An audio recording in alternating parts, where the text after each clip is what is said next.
नमस्ते, मेरा नाम नीरज है। आज हम बात करेंगे सर्वे 2024 के बारे में। दोस्तों, जैसा कि आपको पता है कि 45,000 गांव का जो है सर्वे एक साथ जो है सो शुरू किया गया है, जिसमें कि आपको क्या क्या डॉक्यूमेंट्स लगेंगे, फॉर्म कहाँ से मिलेंगे, पूरी जानकारी आपको क्लियर बताएंगे।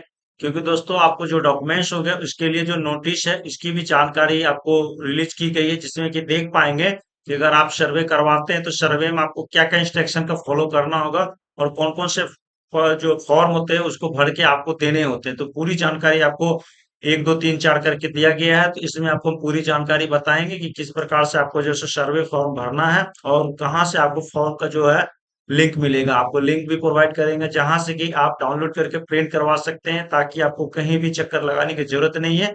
और इस फॉर्म को भरेंगे और साथ में जो डॉक्यूमेंट्स मैं बताऊंगा आपको, वो डॉक्यूमेंट्स आप अटैच करके आप सर्वे वाले को दे देंगे, ताकि आपका जो सर्वे है वो सही ढंग से हो सके।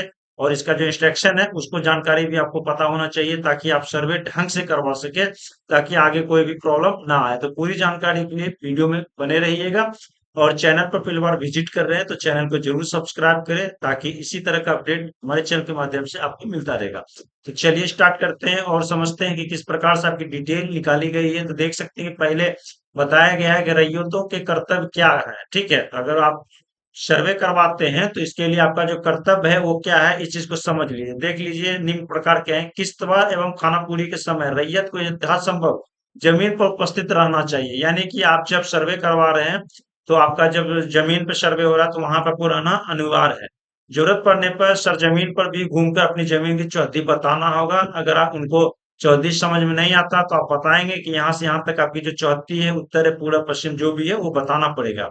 अपनी जमीन की जो मेड़ को ठीक ठाक बना दे और उसे सीमांकित कर ले। यानी कि जो आपका चौहद्दी है, अगर कुछ टेढ़ा मेढ़ा है, अगर कहीं कोई दिक्कत है तो उसको आप थोड़ा सा ठीक कर ले, ताकि दूर से कर्मचारी को दिखे कि आपका चौहद्दी इस तरह का है। ठीक है, जमीन का विवरण चौहद्दी के साथ प्रपत्र 2 में खेसरावार भरकर शिविर में जमा कर देंगे। यानी दोस्तों, यहाँ पे देख सकते हैं कि जो फॉर्म होगा ना, आपको जो है सो ये आपको, ठीक है, तो ये जो है सो आपको भर के देना होगा। ठीक है ना, इस चीज को ध्यान रखिएगा। उसके बाद में देख सकते हैं कि आपको जो बताया गया है कि स्वयं घोषणा प्रपत्र 2 के साथ निम्न कागजात संलग्न करेंगे। तो यहाँ पे देख सकते हैं कि जो फॉर्म आपको हम दिखा रहे हैं उस फॉर्म के साथ आपको कुछ जो पेपर है उसको आपको जमा देना है। यानी कि जमाबंदी संख्या के विवरण देना होगा, मालगुजारी रसीद की छाया प्रति, यानी कि जो आप रसीद कटाते हैं सालाना उसकी छाया प्रति देना होगा। और उसके बाद में खतियान का नकल यदि उपलब्ध है तो खतियान का नकल भी दे सकते हैं, नहीं तो कोई बात नहीं है।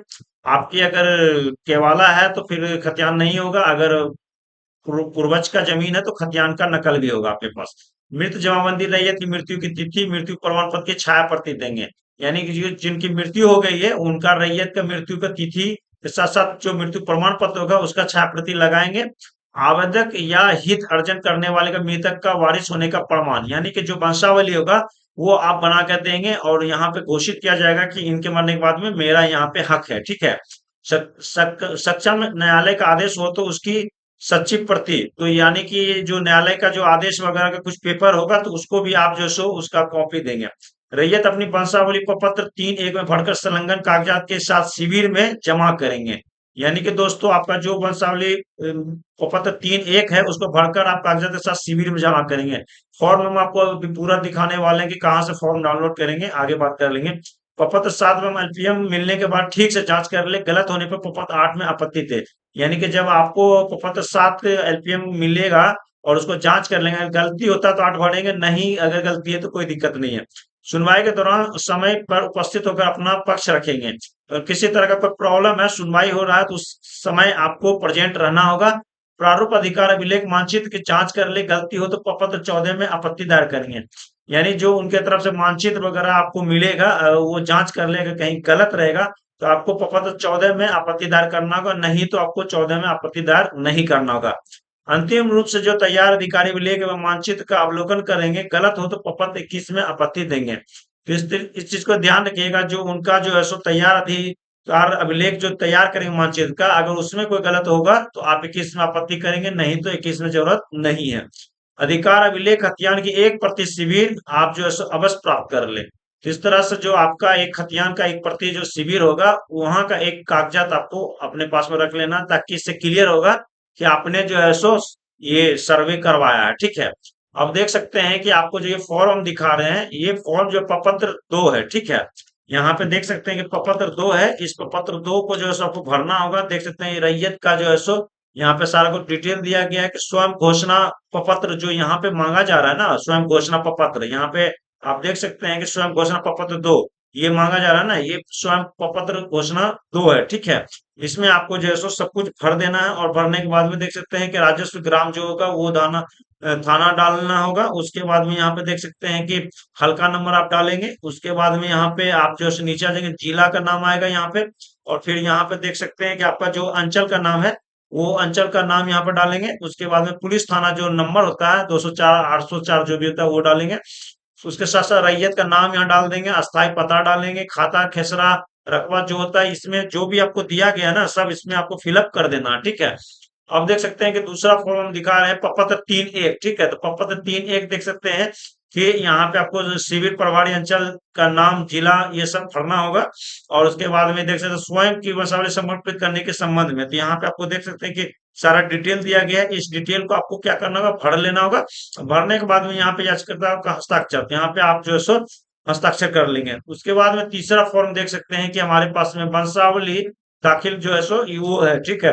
वंशावली के आधार पर प्रत्येक उत्तराधिकारी का दखल निम्न प्रकार है। तो यहाँ पे रैयत का नाम लिख देंगे, पिता का नाम, अस्थाई पता, खाता खेसरा रकबा, 34 संख्या, जमाबंदी संख्या, ये सब डालेंगे।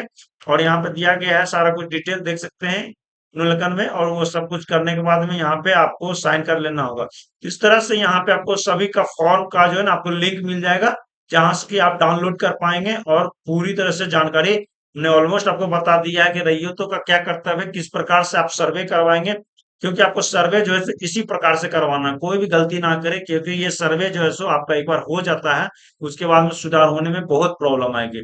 तो सभी फॉर्म का लिंक आपको डिस्क्रिप्शन में मिल जाएगा, जहां से कि आप आके डाउनलोड कर सकते हैं। उसके बाद में उसको आप प्रिंट करवा लें। प्रिंट करवाने के बाद में सही तरीके से फॉर्म भरें, और भरने के बाद में जो कागजात मैंने बताए वो सब कागजात को लगा के आपको जो है सो सर्वे शिविर में जाके दे देना है, या फिर जमीन पाते हैं तो वहां दे देना है। जिस प्रकार से भी जो भी ऑफिसर आते हैं उनको दे देना है।